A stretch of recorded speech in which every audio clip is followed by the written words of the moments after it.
There is a fear more ancient than war and more silent than betrayal, whispered in the hearts of women across centuries. A fear not of being alone, but of losing the power to shape the world around them. Tonight we uncover a truth that society refuses to speak aloud. There exists, within the feminine psyche, a fear so subtle that even those who feel it rarely speak its name. It is not the fear of isolation, nor merely the fear of abandonment, but something far more profound. It is the fear of losing influence, the quiet terror of watching one's power over minds, hearts, and decisions weaken. As a narrator shaped by the teachings of Machiavelli, I invite you to look upon this fear not with judgment, but with strategic understanding, for no fear arises without purpose. In every kingdom, power is the most coveted currency, and in every relationship, influence is the invisible throne upon which authority rests. And for countless women across centuries, influence has been both protection and weapon, sanctuary and strategy, a realm where strength could be exercised even when society denied them any other. Imagine a queen in a palace or a woman in her home. The setting may differ, but the battleground remains the same. Her influence is not written in law, yet it commands more compliance than any decree. She guides choices, shapes alliances, directs ambition, and steers outcomes with a precision often unnoticed by those who benefit from it. But what happens when this influence begins to slip? What happens when the words that once carried weight now echo without response?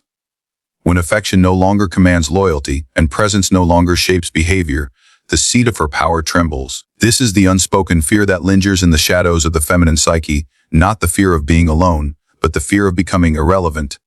Influence, unlike affection, is not given freely. It is earned, defended, and reinforced over time. Love may arrive like a storm, but influence is built like a fortress, brick by careful brick. And once this fortress shows cracks, anxiety rises. For the loss of influence means the loss of security.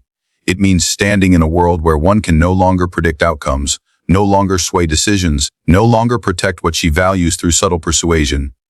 She may fear that without influence, she becomes replaceable, no longer a central force in the life she has fought to shape. And this fear, though rarely acknowledged, is ancient. From the courts of Renaissance Italy to modern relationships, influence has been one of the greatest forms of power available to women. When laws silenced them, influence spoke in whispers. When titles were denied to them, influence crowned them in private kingdoms. When war excluded them, influence won battles in chambers where warriors never tread. It is a power exercised not by command but by necessity. And wherever power exists, the fear of losing it follows closely. But this fear is not born of manipulation. It is born of survival. A woman who loses her ability to shape outcomes must trust a world that has not always treated her kindly. To lose influence is to lose the means to protect her children, her household, her stability, her emotional well-being, and often her future. Influence is not merely a desire, it is a safeguard. A woman who feels her influence fading may begin to question her worth, her identity, and her place in the lives of those she once guided. She wonders whether her diminishing influence is a sign that she is no longer valued, no longer sought after, no longer necessary.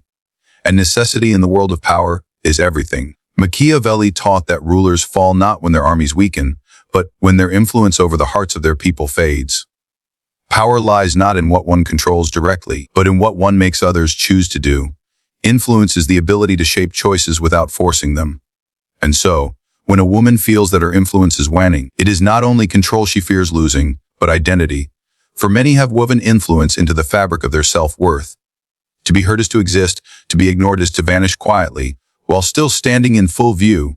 This fear exists in a world where attention is currency and relationships operate as negotiations of power, whether acknowledged or not. To influence is to be needed.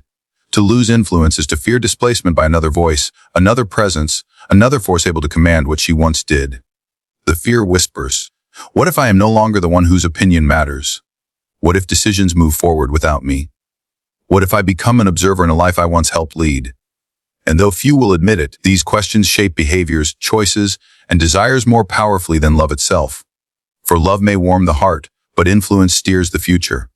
And if the future can be steered by another, then the world she built may not keep its shape for long. In the grand theater of human nature, where desires clash and ambitions collide, there is a truth that Machiavelli carved into the history of power. Authority does not belong to the one who shouts commands, but to the one whose whisper reshapes decisions. Influence is a throne silent, invisible, yet superior to any crown forged of gold or steel. So as you listen now, I ask you to look beyond the surface of relationships, beyond the accepted stories of romance and loyalty, and see the deeper architecture of power that most never recognize. For in every bond between human beings, there is someone who leads, and someone who follows, someone who persuades and someone who is persuaded. And that subtle art of persuasion, that ability to shape another's will without force, is the throne of influence itself. Imagine a ruler who governs a kingdom. Soldiers enforce his laws, advisors whisper counsel, banners declare his legitimacy. Yet this ruler knows a secret: if the hearts of his people change, if their loyalty wavers, his crown becomes an ornament rather than a shield. This is why Machiavelli argued that the greatest power is not physical control, but the dominion over perception, over belief, over emotion. In the same way, a woman who understands the psychology of influence sits upon a throne far more durable than one granted by status or beauty. She may command no army, yet she may change the course of a man's life, the structure of a family, the direction of a legacy. Influence of this nature has been called many things across centuries: intuition, persuasion, feminine wisdom. But at its core, it is strategy. It is the art of guiding choices in such a way that the guided believes the choice was his own. When influence is at its highest form, it does not feel imposed. It feels natural, inevitable, like a conclusion the other person reached independently. But it was not independent. It was shaped, molded, and woven by someone who understands the currents of human desire. To sit on the throne of influence, a woman does not need force, for force is crude and temporary. She does not need constant praise, for praise fades with time. She understands something far more elegant. Human beings crave meaning, approval, validation, and purpose. Whoever supplies these becomes a source of psychological power. And it is here that the Machiavellian perspective unfolds. The one who provides emotional nourishment becomes difficult to replace. The one who shapes the inner world becomes indispensable in the outer world. Influence thrives not on dependence alone, but on the belief that there is no equivalent alternative. Those who rule by fear are overthrown when the fear weakens. Those who rule by respect remain for ages. But those who rule by influence become immortal in memory, for their power was not held by force but by willing devotion. For many women, this form of power has been the only throne society allowed them to occupy. Deprived, throughout history, of legal authority, military strength, or economic independence, they mastered the domain that could not be taken from them: the mind. Yet the throne of influence is not merely a privilege. It requires vigilance and intellect. Influence can be won, but it can also be eroded. It demands understanding of timing, of silence, of when to engage and when to withdraw. Machiavelli wrote that a ruler must study not only war itself, but the conditions that precede war, because every outcome is born long before the battle begins. So too is influence cultivated long before the moment it is needed. Words spoken in trust, moments shared in vulnerability, sacrifices given without demand. These become the threads of psychological loyalty. A woman who holds influence understands that attention is a battlefield, and that the human heart is easily distracted by promises of novelty. She knows that if she wishes to remain a guiding force, she must stay unpredictable enough to be admired, yet reliable enough to be depended upon. Predictability creates comfort, but comfort without intrigue breeds neglect, and neglect is the enemy of influence. So influence is maintained not only by closeness, but also by distance. It is reinforced not only by affection, but by the possibility of loss. For what can be lost is valued differently than what is guaranteed. To hold this throne is to recognize that influence must evolve. Beauty may open the gates, but what keeps them secure? Youth may ignite desire, but depth sustains loyalty. Charm may attract attention, but perception commands respect. Influence is most powerful when it is multi-layered, emotional, intellectual, and psychological. And when it reaches this height, it is no longer merely influence. It becomes strategy, it becomes governance, becomes power. For in every human life, there comes a moment when decisions are made not by logic, but by the silent memory of someone who shaped our beliefs, taught us what to value, and defined what we refuse to lose. That is the ruler behind the ruler, the strategist behind the throne, the mind behind the decision. And that is why influence is not simply a tool. Influence is a kingdom. Influence is a crown. Influence is a throne no enemy can conquer unless it is surrendered willingly. There comes a moment in every reign where the throne shakes, not because of an attack from outside, but because the loyalty within begins to shift. And so it is with feminine influence, a kingdom built not of stone, but of emotion, perception, and unspoken authority. In this moment, we explore a fear far deeper than rejection, a fear older than court intrigue, and more haunting than silence, the moment when power slips, when the influence once held over a heart or mind begins to weaken. This is the collapse of control, and it unfolds quietly, almost imperceptibly, until suddenly it cannot be denied. Imagine for a moment a woman who has spent years mastering the subtle language of influence. She understands how to guide choices without appearing controlling, how to inspire devotion without demanding it, and how to remain unforgettable in the mind of the one she seeks to shape. For a long time, her presence is the compass by which another navigates decisions. Her approval reassures, her disappointment corrects. She has become, in many ways, the unseen architect of someone else's future. But then, slowly at first, change takes root. It begins with a shift in tone, a delayed response, a forgotten detail that once would have been remembered. The world that once moved according to her emotional gravitational pull begins to drift. This is the beginning of the collapse. Not a dramatic confrontation, but a quiet erosion. Influence is rarely lost in an instant. It is lost in fragments, in moments of inattentiveness, in the gradual fading of importance. Affection may still exist, but affection without influence is affection without power. And power, once tasted, does not leave the heart easily. It lingers like a memory of a throne that no longer belongs to the one who sat upon it. She begins to notice that decisions are made without her counsel, that her words no longer carry the same weight, that her presence, once sought after, is now taken for granted. A suggestion she makes is met with hesitation instead of certainty. A warning she offers is dismissed instead of feared. The collapse of influence is not just external, it becomes internal. It forces her to question, who am I if I am no longer the one who shapes the choices of those I influence? Machiavelli taught that a ruler must never allow loyalty to be shared with another, for divided loyalty is the birthplace of rebellion. So when influence slips, it is often because something, or someone, else has entered the psychological battlefield. It could be a new dream, a new vice, a new advisor, a new affection. It may not even be a person, it could be ambition, distraction, independence. Whatever form it takes, it challenges the throne she once occupied. And then comes the moment many fear the most, realization. The realization that her strategic strength no longer bends the arc of decision. It is not always met with anger. Sometimes it is met with silence. A silence filled with the awareness that she has lost something she cannot easily regain. When influence collapses, it takes with it the security that influence once provided. The one who guided outcomes must now face the uncertainty of a future they cannot steer. She may attempt to reclaim it through logic or through emotional appeal, through charm or through confrontation. But influence regained through desperation rarely holds its ground, for influence is not an object that can be seized, it is a perception that must be restored. And in the heart of this collapse lies a truth most never speak aloud. Sometimes the fear is not losing someone, but losing the version of oneself that existed in the presence of their obedience. The collapse of control forces a reckoning. It exposes whether influence was built on true psychological depth or merely on temporary fascination. It reveals whether loyalty was earned or simply convenient. And once this truth emerges, she stands at a crossroads, attempt to rebuild the throne or walk away from the kingdom completely. Machiavelli would whisper that every loss of power teaches a strategy that triumph never could. A ruler who has never lost influence does not know the nature of influence at all. Only when power slips does one truly understand what held it in place. And so, in this moment of collapse, there is not only fear, there is insight. For when influence fades, it does not leave empty space. It leaves a lesson. A lesson carved in the mind like a warning written on a palace gate. Power is never permanent, loyalty is never guaranteed, and influence must be renewed or it will be replaced. Influence is not a gift granted by fortune, nor a blessing bestowed by chance. It is a strategy, a disciplined architecture of perception, emotion, and timing. And as we continue this exploration through a Machiavellian lens, you must see influence not as something mysterious or poetic, but as a form of governance. It governs hearts, governs minds, governs the direction of decisions that may affect entire lives. Influence is earned, produced, maintained, and, if one is careless, lost. And the secret behind it is simple: influence is psychological territory. Whoever claims that territory rules far more than a conversation.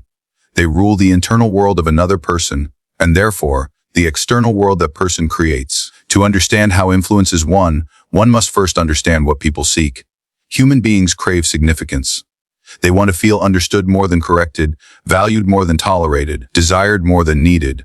A woman who steps into this psychological space becomes more than a participant in someone's life. She becomes a source of identity, a reference point in that person's choices. Machiavelli studied rulers, but his insights apply to lovers, friends, and every kind of bond. Influence begins the moment someone believes their life is better with you than without you, better guided by your thoughts than by their solitary judgment. Yet influence is not built through endless agreement. It does not thrive in flattery or blind devotion. A ruler who merely pleases his subjects invites rebellion the moment pleasure fades. In the same way, a woman who wins influence through charm alone will lose influence when charm becomes familiar. Influence is strengthened through a careful balance of comfort and challenge, of approval and expectation. The one who influences best is not the one who says, "I will follow wherever you go," but the one who inspires the other to say, "I do not wish to take a path you are not part of." Timing, too, is a weapon sharper than any sword.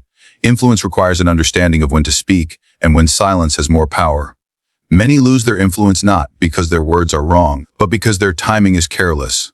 The right truth at the wrong moment becomes a wound instead of guidance.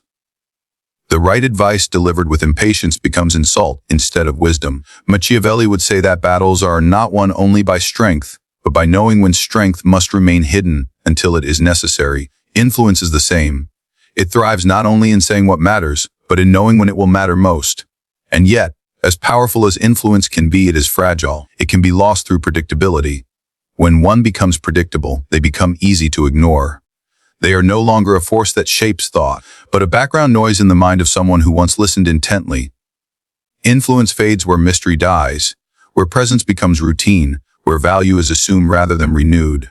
This is why influence must evolve. It must grow deeper than appearance, deeper than initial attraction, deeper even than comfort.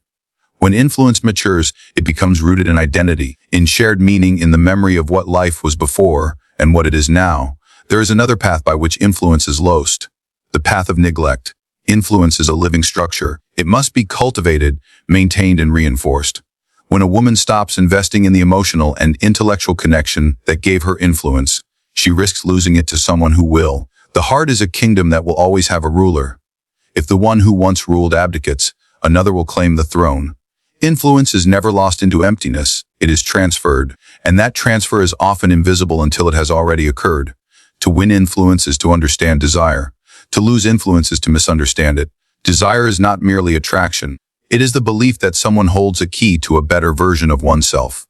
When that belief disappears, influence collapses.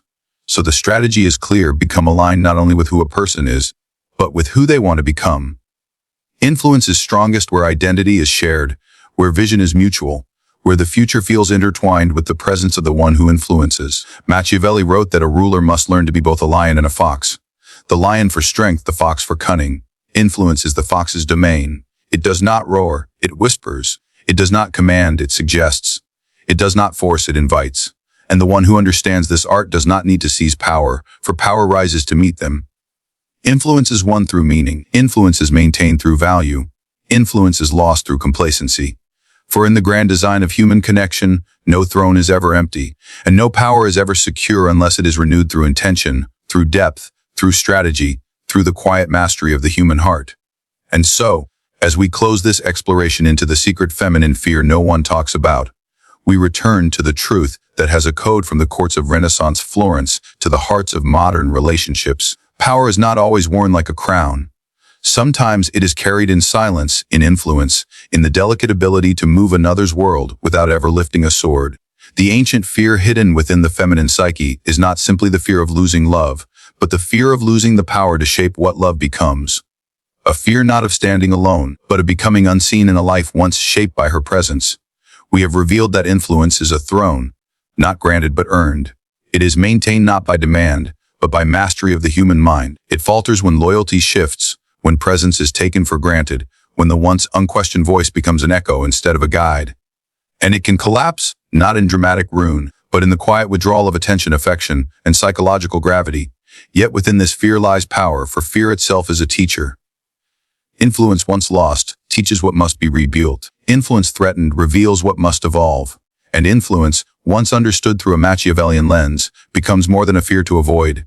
It becomes a strategy to master. In the end, this script has not been a warning against the pursuit of power, but a reminder of what power truly is: the ability to shape decisions, to stir desire, to leave an imprint not only on the heart, but on the future. Those who understand this do not chase control, they inspire it. They do not demand loyalty, they earn it. They do not fear irrelevance, they outgrow it. For the true sovereign of the human heart is not the one who rules by force, but the one whose influence endures, even in silence.